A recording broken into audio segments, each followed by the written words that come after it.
When you hear the name John D. Rockefeller, what comes to mind? For most of us, it's just unimaginable wealth and power.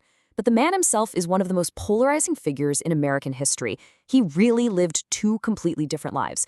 So let's dive in and try to make sense of this incredibly complex legacy. So, was he a saint or a sinner? I mean, look at this. On one hand, you have the ruthless monopolist. This is the guy who built Standard Oil, a company so powerful, so feared, that it literally forced the US government to create antitrust laws just to deal with him.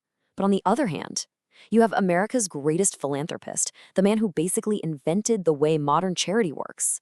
This is the central puzzle we're going to try to piece together. To even begin to understand his story, you have to get your head around the money. We're talking about an estimated $350 billion in today's money. It's a number so huge it's almost meaningless, right?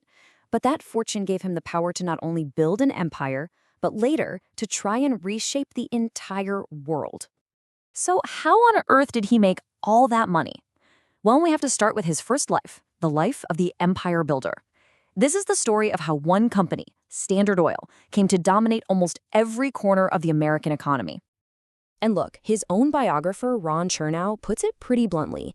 The rise of Standard Oil wasn't just some feel-good story of American ingenuity. It was, in his words, tangled up in a staggering amount of corruption. This wasn't just playing hardball. This was a whole different game. So what was the playbook? How did they win? Well, it was brilliant and brutal. First, they'd get secret and totally illegal discounts from the railroads. This meant they could ship their oil for way cheaper than anyone else. Then, they'd use that edge to start vicious price wars, basically selling oil for a loss until their competitors were bleeding money. And right when a rival was about to go bankrupt, Rockefeller would swoop in and buy them out for pennies on the dollar.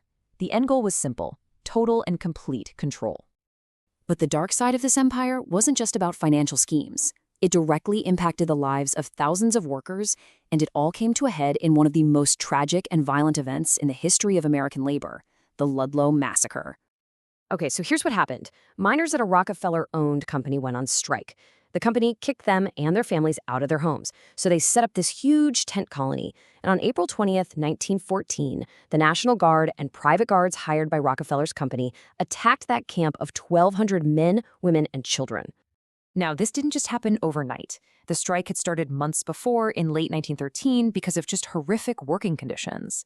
After the families were evicted, things got more and more tense, and the governor called in the National Guard. But it all exploded into violence on that day in April.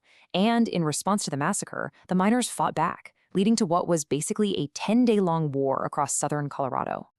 All told, about 21 people were killed at the camp.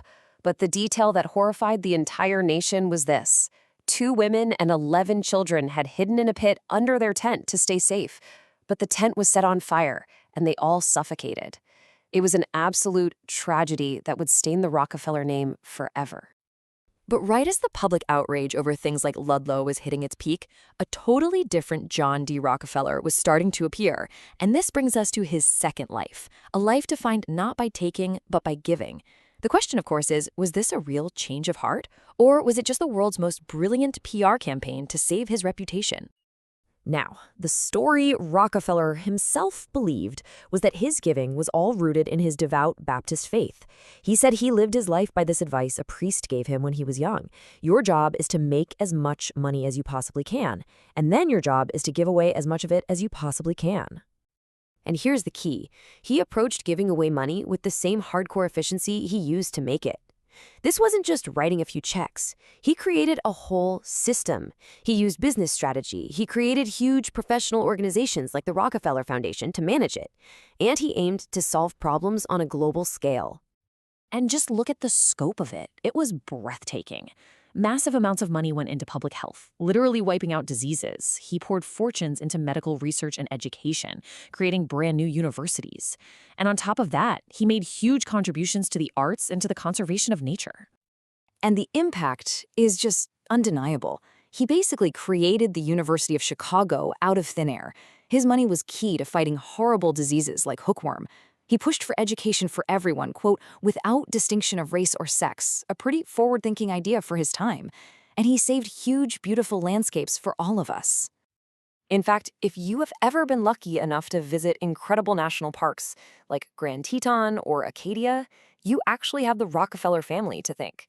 His son continued the work, buying up massive areas of beautiful land and just donating them to the government so that you and I could enjoy them forever. Okay, so that brings us to the final big question. You have these two completely different stories, the sinner and the saint. How are you supposed to remember John D. Rockefeller? Really, his legacy is a kind of dual blueprint. On one side, Standard Oil became the textbook case for a monopoly, so dominant that it forced the government's hand. But on the other side, his systematic, professional style of giving became the blueprint for how billionaires like Bill Gates and Warren Buffett donate their fortunes today. He literally wrote both playbooks. And that's what it all comes down to. We can call it the Rockefeller paradox. You have a legacy of ruthless, cutthroat business tactics that created an unbelievable fortune. And that same fortune was then used to do transformative, world-changing good. The thing is, one side of his life couldn't have existed without the other. And that leaves us with a really tough question, one that's just as relevant now as it was 100 years ago. Does doing an enormous amount of good with your money wash away the bad things you might have done to earn it? It's a question that echoes from Rockefeller's time right into our own.